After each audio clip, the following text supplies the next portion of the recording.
Hello, everybody. Brennan LaFaro here. I am putting up, I think this is like the first time I've ever put up a video on my YouTube channel. So, number one, because I have just released my third book and the second book in the Slattery Falls series. This one is called Decimated Dreams. It is the second of three books. The last one will be out next June. It is written, it is being edited and revised, and I cannot wait to share the ending of this trilogy with everybody.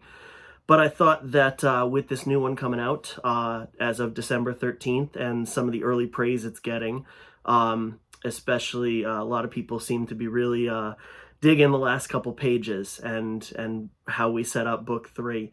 So I hope if you have a chance to check it out, you will as well. I thought that with the release of this book, I would do a short little reading. So little setup. And I did try to pick a reading. So even if you did not read book one, I'm not spoiling anything, I don't think. And I'm kind of taking you to the beginning of book two. Now, if you did read book one, book two begins with a flashback of sorts. The entirety of book one is told from Travis's perspective, and toward the end, they're kind of in this labyrinthian maze with a bunch of twists and turns, and his wife Elsie takes over point of view for book two. And like I said, we start off with a flashback, but this time it's everything from her angle.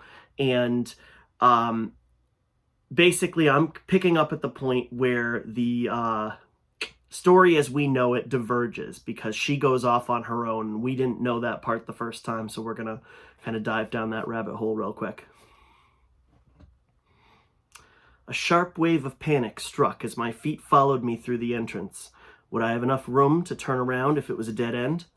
The thought died quickly as I drifted into a connected pool of clear blue water. Compared to the murkiness that hid our feet in the grotto, it appeared almost tropical. A passing neon clownfish would have fit right in. I'd been under for less than 15 seconds at a guess, but I sucked in a breath of air when I surfaced. A haze of green light surrounded the base of the tunnel. At least I'd be able to find my way back easy enough. The water on this side appeared cleaner, but the air didn't taste any fresher.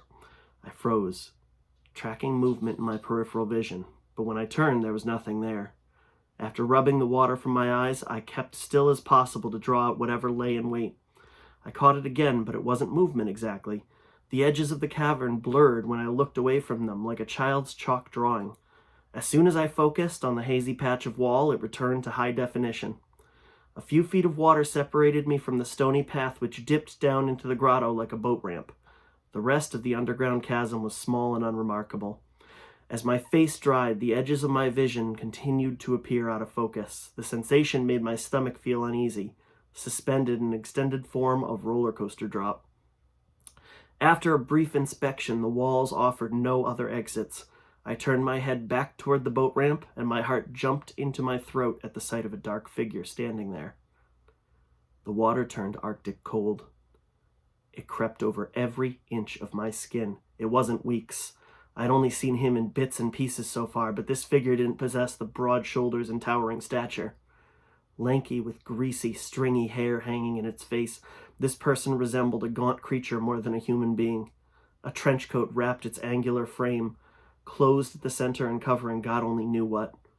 Besides the face, which leered from behind the curtains of hair with terrible, glowing green eyes, the only patches of skin evident were its feet, filthy and bare with the jagged, overgrown toenails of an animal. It cocked its head, openly curious about the person treading water in its lair. He waits. A voice cut through the silence, groaning like rusty gears powering on a rundown machine. My feet kicked to keep me afloat. I wanted to dive below the water and return to Travis, to Josh, but the only actions my body allowed were the most basic ones to keep me from drowning. At the bottom of the stairs, he waits. The same voice. Its mouth didn't show through the mangy hair, but I was sure it didn't move. The sound came from inside my head, rattling around like a migraine. I fought a desire to cover my ears, knowing it wouldn't help, but desperate to rid my brain of that invasive sound. The figure stepped to the side. No, that's not quite right. It slid to the side, like gravity relocating an oil slick. It extended a bony claw to reveal a tunnel previously blocked. Despite every signal in my body telling me to dive back down and flee, I moved closer. My feet struggled for purchase on the slippery slant rising out of the water, and I stepped forward, drawn like a moth to flame. Adrenaline lowered my inhibitions, but I retained enough self-control to stop well short of the figure and see where he pointed. Another flight of stairs loomed behind him, the same stairs we'd avoided just before entering the grotto. Don't ask me how I know, I just do. But that's not where he pointed. I followed the single grimy outstretched finger with my eyes to the entrance I'd come through. The surface still glowed a faint green that matched the figure's eyes. A shiver ran through my body and the voice returned, drilling into my head. He waits. The same blathering bullshit over again. At the bottom of the stairs. He waits. Heard it all before. Tonight, he falls. This was new. The creature turned its head toward me as if to ensure it had my attention. Moisture dripped down my body, a mixture of the viscous water splashing around my knees and a nervous sweat. A cold sweat, the worst kind. 3 will descend. 2 will escape. What? I said out loud and immediately felt stupid. This thing didn't communicate with me. It communicated at me. Black strings of hair fluttered in the dormant air of the cavern. Its eyes stared at me from behind the locks. He waits. He waits. He waits. He waits. He waits. An endless loop, the same intonation accompanied every utterance of the 2 syllables. 3 will descend and 2 will escape. No! I screamed. You don't get to decide that. He waits. He waits. He waits. He waits. Laughter joined the chanting, creating a crazed harmony while the creature remained perfectly still, with a second track playing over the repeated mantra. The high-pitched barking grated my nerves, my teeth clenched in a fruitless attempt to shut it out. I tried to scream again, but it wouldn't come. The underground cave spun and the water rose, climbing my legs to envelop the top half of my body with icy liquid. I slammed my eyes shut and sucked in a deep breath as the pool pulled me under like a riptide. I barely had time to lament the loss of control before my face broke the surface. I hyperventilated, not needing the air, but gasping in panicked breaths all the same. My gaze shot toward the top of the ramp, but the creature wasn't there. The voice and the laughter were gone. Gone, the word echoed through my head. I'd been over here far too long. I couldn't believe Travis hadn't already barreled through the goddamn wall. Sucking in one more deep breath, I dove back through the underground tunnel, nearly colliding with somebody trying to enter from the other side, Travis. Clasped together, we broached the surface. He spoke, but I couldn't make out the words. I felt his lips on mine, and the dizziness drained away. The chill deep within my core began to thaw. I hated this place, but for a moment I was home in his arms. The cavern's echoes caught up with me all at once. It's not far, I said, wiping water from my face and paying attention to the corners of my vision. No blur, no haze. My feet touched solid ground beneath the water. I hadn't realized how much I missed that while floating on the other side of the wall. It comes up into another room with only about 10 feet of water, then it leads back up onto the floor like a boat ramp. The figure! My mind screamed. The warnings! I'd been gone for so long, why weren't they more worried? Panic swam, maybe not the best choice of words, but certainly the closest to the front of my mind. Through my brain, we'd seen a giant of a man appear from thin air, then disappear earlier that day. We'd seen the ghosts of the children stolen and murdered by Robert Weeks. We'd seen the house bend space and time to reshape itself to his will. We remained the one constant in all those experiences. I'd seen the nightmare creature, me alone. It spoke inside my head.